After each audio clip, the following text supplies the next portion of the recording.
Να το κάτω, ωραίο. Από τον Ζήνονα. 7-10. Στους 3 πόντους η διαφορά. Match goal. Εδώ και 2, ένα πόντο περίπου για περίπου άλλους 2-3 πόντους. Match goal για την ομάδα Σπύγκος Σαντήλη. Κόλια στο σερβίς. Για να δούμε. Σπύγκος Σαντήλη είχαν το προβάδισμα, τώρα όμως είναι στους 2 πόντους τη διαφορά. Ένα κερδισμένο σερβίς από την άλλη μεριά και όλα γίνονται. Για να δούμε.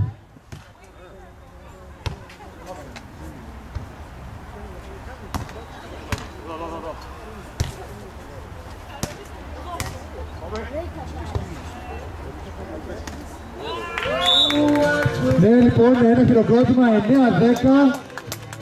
Η απάντηση παίζει ζωρική πόντι από την συνεχίζεται αυτό το game με πολύ ενδιαφέρον. Να δούμε οι δύο ομάδες τι έχουν να επιδείξουν τώρα. Άλλο ένα σερβίς λοιπόν από την Κόλια. Για να δούμε.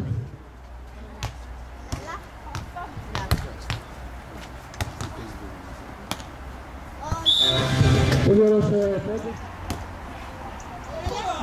Πάμε, μπράβο. 4-6. Με το πολύ ωραίο πλασί του Διονύση του Σπίγκου, ο οποίος είναι και στο σερβίς τώρα και θα μας δώσει την απάντησή του.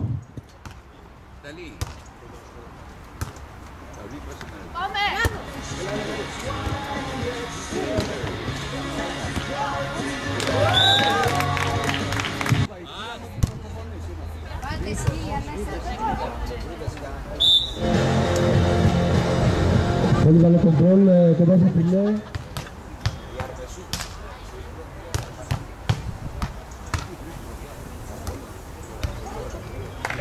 Πολύ ωραίο το παρτί.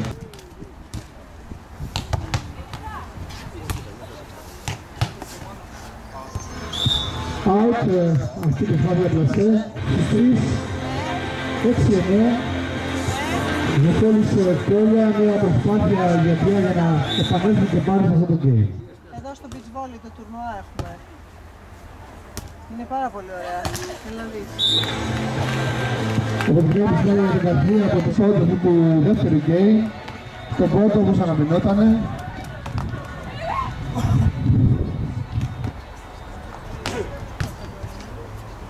Σπίγκος λοιπόν συνεχίζει το σερβίς 3-3 και βλέπουμε.